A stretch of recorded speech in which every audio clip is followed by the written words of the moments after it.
Welcome to Breaking Financial Chains, where we combine practical money guidance with emotional healing to help you break free from financial limitations. I'm Tanya Riverson, your financial wingwoman. Hello and welcome to this episode of Breaking Financial Chains. I'm so happy that you're here. So we're reaching a little bit of a milestone with today's episode. I believe we are recording episode number 40 of the podcast, which I've got real mixed feelings about. First of all, I can't believe that I've recorded 39, soon to be 40 episodes. I'm really impressed at my staying power at doing this. I absolutely love these recording sessions and I cannot wait to bring more to you about the content and to share more stuff online. But I'm just so happy to be here, and I'm so happy that you're here. So thank you to each and every one of you listening to these episodes. Thank you for your feedback. Thank you for the messages of support and just content ideas as well. You know, it's great when people get involved. So thank you. Today's episode is a little bit more on the practical side, which we love to do. Qualified accountant of 30 years over here. So this is very much my bread and butter of the work that I've done for a very long time. So this episode is called Financial Independence Isn't a Number, it is a skill set, and I'm going to explain why. The themes for today are long-term empowerment and financial confidence. So this applies to absolutely everybody, men, women, children, everybody in between. I am talking predominantly to women, and that will become clear in the episode, and that's also because you're my target audience and I myself am a woman, so I can talk with real empathy, having been through a lot of these scenarios that I talk about. So to start with, the sort of main thing I want to cover is the myth of the magic number. And this comes up a lot in the coaching sessions when I'm working with clients. It's people have an idea of a number or an idea of a goal that they want to get to, and as far as they're then concerned, that then is when they will feel, notice the word feel, they will feel like they have financial independence because they've got $1 million in the bank, or 500,000 in the bank, or no debt, or they think financial independence looks like early retirement, or when you're generating enough passive income to cover everything. But what actually happens when we have that belief that we've got a finite goal that we're striving for, and at that point everything stops, is that it can actually keep people stuck.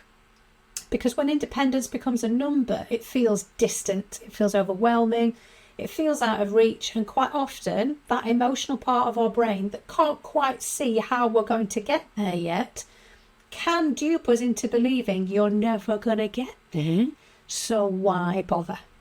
Let's just stay in our calm, comfortable, maybe not so comfortable, maybe quite prickly current situation, but at least it's something we know we can deal with. Therefore there is an element of safety in that feeling. Well, I call bullshit on this.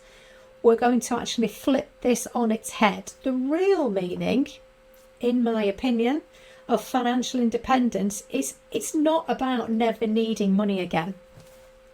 You know, the likes of huge entrepreneurs, they still have a budget. They still need to keep earning the money. They might have enough to stop, but things can happen that mean that they then might not have enough.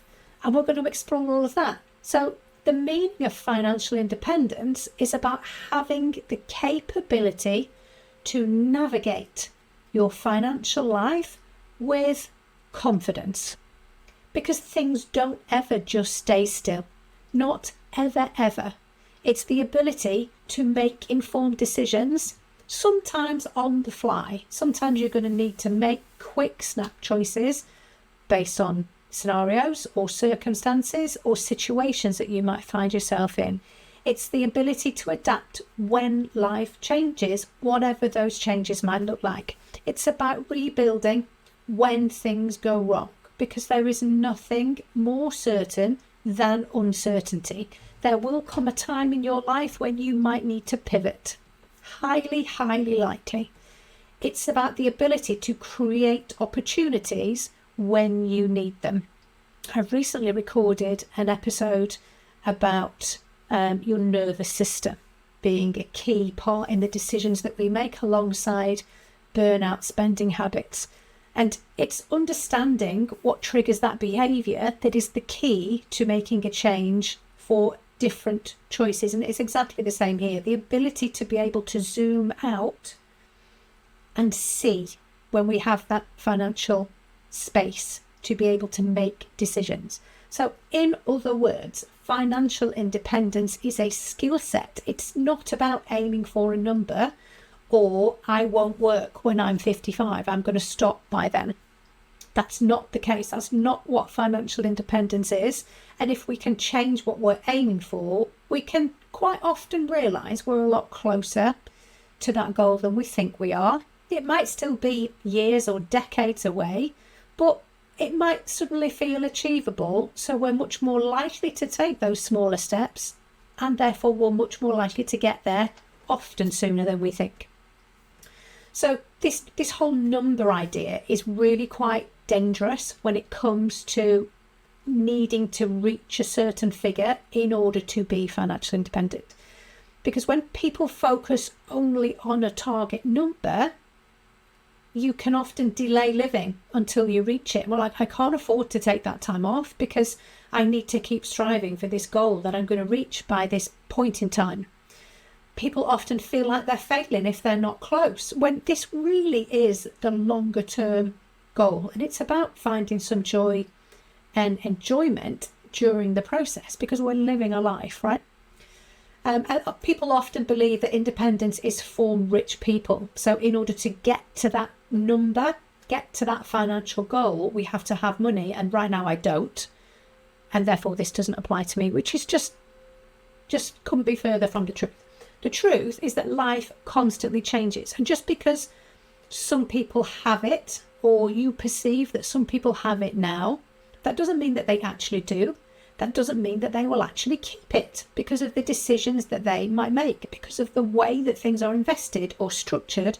Laws change, things change in politics, wars happen, and all of a sudden the bottom can fall out of something.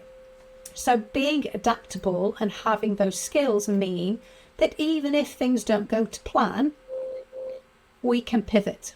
We can be a little bit of a chameleon within that jungle of a scenario, and we find a way through. We always find a way through because we have to, but having some element of choice and drive to go in a certain direction because you've already done that planning piece is a massive help. Things change constantly. Jobs change, businesses change, you lose clients, you gain clients, family situations might change, the economy will definitely change, and we've got a lot of uncertainty in our economy at the moment. At the time of recording, it's early March. Next week, we're going to see the spring statement be released by the Chancellor. Let's just see what fun and games are unleashed when that happens. But the skill set is what makes you resilient. It's what makes you be okay regardless of those hits that keep on coming, dependent upon how you perceive those. So, financial independence is a skill set. What are the core skills that you need in order to start building some of your own armour to bring to the table to get you where you want to be in the longer term? There's 5 things I'm going to talk through here. So the first thing is financial awareness. Probably one of the biggest underrated things. It involves knowing where your money is going and why. We talked about burnout spending on the last episode that was released, and I also mentioned in that episode how easy it is to lose money. How do you lose £10,000 in a year? It is £27.30 of unintentional spending on the daily. If you keep that habit up through whatever means, that's £10,000 a year not going towards your financial independence, not going towards some sort of financial buffer. So having that awareness of understanding where your money is going and why gives you data. This is not about giving yourself a stick to hit yourself over the head with. This is about understanding, in these situations I spend this money. Is that something I want to continue? So I need to do something different. What might that look like? Who can I recruit to help me with that goal? What can I do differently to change that pattern, to change that behaviour? All data, which means we can then make different decisions from an informed place, not from a snap response, not from a reactionary place, but from a, this isn't getting me where I feel I want to be, therefore I'm going to change something. I'm going to do something differently. I'm going to plan better. I'm going to hire people to help me. I'm going to make use of tools and systems, or whatever that might look like. Number 2, decision-making confidence. This is an innate knowing that you know what is right for you.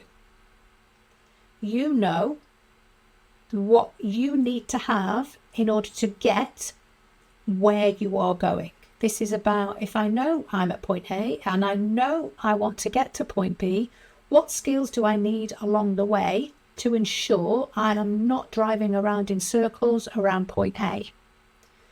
This is not outsourcing every financial decision to someone else, not deferring. And that might mean having tricky conversations, honest conversations around, I know you've helped me with that process in the past. This might be a conversation you had with your other half or your husband or your wife or whoever that might be that has helped in the past because it's been too much for you. This might mean I actually want to be involved in these decisions now. I want to understand. I want to research. I want to ask some questions. I'm going to reach out to my trusted network and ask those people whom they rely on to make those decisions. And understanding that your opinion is valid and worthy of consideration. And therefore your goals are also worthy of consideration.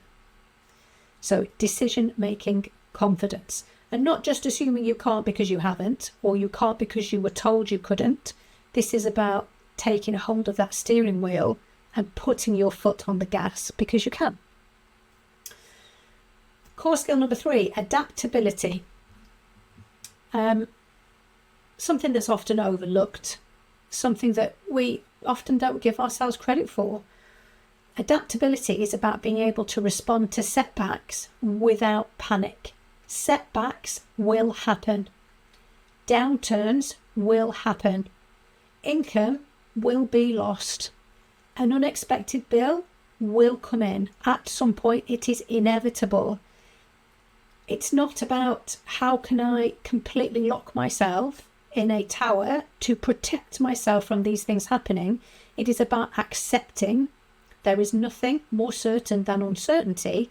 How can I ensure myself against those things happening, or prepare myself for those things happening, or creating some sort of buffer, knowing that the world has not ended because something goes against you, understanding that you get to brush yourself off and make a different decision and move forward. You might not have that visibility, you might not be able to see your way through because you don't know what scenario is going to crop up. We can't predict, therefore we can only work with what we do know. And that's where we channel our efforts instead of allowing that to become a huge monster that may never become a reality in the future. Dealing with what we know now and understanding that you can work on adaptability and agility when making financial decisions. And that way we don't panic. Excuse me. If we have people that we can turn to in our corner, then we know we don't have to do that alone either. Step number 4 is long-term thinking.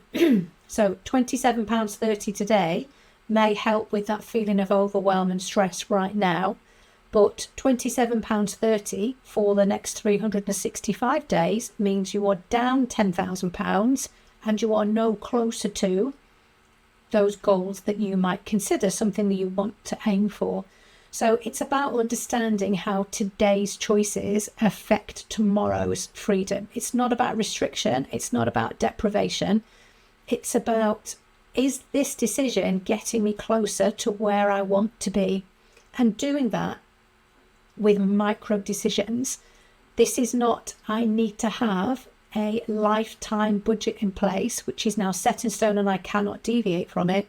This is about rolling with the punches and understanding that sometimes we're going to go on a diversion. Sometimes the road from A to B is not a straight, pretty line. It's not a beautiful yellow brick road. It's got turns and twists and diversions. But because we've got an idea with that long-term thinking of where we want to be, we can still get to point B. We just might take a different route to get there than we initially thought, which is totally fine. Number 5, emotional regulation about money and around money. So super important. We can read all the books.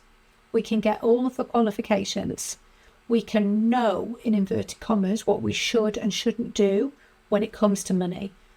But that doesn't mean we're going to make the best decisions all the time, because we are ruled by our nervous system. So we need to have that emotional regulation. It's understanding that trauma and triggers play a huge part in spontaneous financial decision making. And this is the reason why you might know what you need to do, but you still don't do it, because we're ruled so much by how we feel around money. And I am a brilliant example of this, as someone who trained as a chartered certified accountant straight from school at the age of 18, and yet I still managed to fall into a financially controlling relationship. I still managed to fall into a huge mountain of debt, but I also managed to find my way out of it. And it wasn't about the knowledge. This can happen to anybody. I had the knowledge. I knew what I needed to do, but I still ended up in that situation.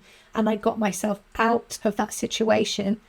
The first things I did was around emotional regulation and money, and understanding those scripts and those stories that were leading me in a different direction, and those beliefs about myself, which were nothing to do with the money, but were played out with the money. So emotional regulation around money involves staying calm enough to make rational decisions. And if we can't do that, it's understanding what's happening and building some space for ourselves before we have to push the button or sign on the dotted line or whatever that might look like for you. Not the easiest thing to do, not a skill set you can now just pick up because you've written it down on a post-it note, but it starts with awareness, as most of these things do. Now, I touched on this right at the beginning of this episode. Why is this especially important for women? Well, in my experience, and in my experience personally for myself, and in my experience of coaching women, many women have been conditioned to defer financial decisions because that's just what you do. And some of that is about generational conditioning and the banking system requiring you to have a male guarantor if you wanted to borrow money or get a mortgage in the past. But that is the reality of how we've been brought up around money, how we've seen things play out in relation to money. So many women are conditioned to rely on a partner. Many women are conditioned to avoid money conversations because it's not ladylike, because it's taboo, because it's just not what we do. But true independence means being able to stand financially on your own 2 feet if you ever need to. This isn't about burning your bras and divorcing your husbands or having any male contact in your life. It's about recognizing that you have a place in your financial future. Your opinions and your thought processes are valid in those conversations, and you get to be involved in those decisions. You do know, you do have the confidence, it's just been dampened or squashed down a little bit over time. And true independence it's not because you expect to, It's not about expecting to financially stand on your own 2 feet. It's because you can. You might not have that belief yet, so borrow mine for now, because you absolutely can. But we might need to start flexing some muscles first. So how can we start building that skill set? Well, the great news is we don't need millions to start. Great, because I don't have those either. Instead, we build independence through some of the following things. So you might want to grab yourself a piece of paper or a post-it note, or pick up your phone and open your notes app to make some notes for yourself. So independence is built through checking your accounts regularly. Where is your money coming in from? Where is it going out to? And why? Might some of that income be drying up soon? Or something that you can start to consider. You don't need to write reams of notes. You don't need to journal around it if that doesn't make you feel very comfortable. It starts with awareness. We can build independence through understanding your income and expenses. If our expenses are higher than our income, what can we do to change that? It's about making informed choices. It's about asking questions when something doesn't make sense. Who can you turn to ask for advice or help with your understanding if something just doesn't make sense to you? That's not something that's going to go against you. This is just a gap in your knowledge. So we fix it, not something to hit yourself over the head with. We build independence through learning basic financial concepts around, if you're running a business, we have to save for our tax. If we're running a business, then our income has to cover our costs, or we need to have sustainable savings to see us through to a time when we do have income to cover our costs. It's about building small buffers over time, and that can start with the habit being the important bit, not so much about saving a certain figure or having a certain amount in the bank. Sometimes it can be just showing yourself that you can save. If, for example, you have a script running that tells you money flows through your fingers like water, I can't save money for toffee. Well, let's start rewriting that script in your brain by showing you that you can. It might be putting a jar on the windowsill in a prominent place in your home, and each time you think about, I can't save money, I can't keep hold of money, you put a coin in that jar to show your brain that you physically can. This is a lie that you're telling yourself. So we're going to have a little visual cue that's going to remind you that you don't have to keep telling yourself that story. Every one of those actions strengthens the skill set. We start small. We're not looking for a magic bean or a key, because there isn't one. Darling, it's just you making those decisions for yourself, because you absolutely are worth it. So we start with one and then we start adding to it. And what we want to then get to is reframing the goal. The language that we use is super important and also super powerful. So instead of asking, how far am I from financial independence? Try asking, what financial skill am I building right now? Because they get layered up. The same way as being in the gym, and you start gradually. You don't walk into the gym and attempt to pick up 10 kilo dumbbells and sit down and lift them up into a shoulder press. We don't do that. You might start with 1 kilo and see how you get on and assess how much your shoulders hurt, or whether you can actually lift those weights above your head in the first place. We start with the baby steps and we go from there, because every small improvement compounds. And if you've got children, you're setting the stall for them in terms of what that might look like for them. And this then becomes not something that they have to learn from scratch because you had to. This becomes then, my mum did this, why wouldn't you do this? I don't understand. This is just something that we do. And that then gets passed on in a completely different way.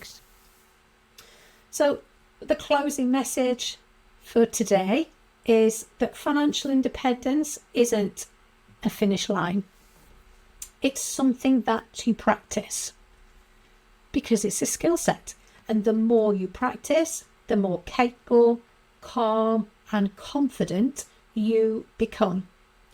Not because your bank balance suddenly makes you powerful, but because you know how to handle your money and your life. Thank you so much for listening. I'm going to see you on the next episode. Thank you for joining me today on Breaking Financial Chains. Remember, you have the power to transform your relationship with money one step at a time. If this episode helped you, please subscribe and leave a review to help others find their path to financial freedom. I'm Tanya, your financial wing woman, and I'll see you next week.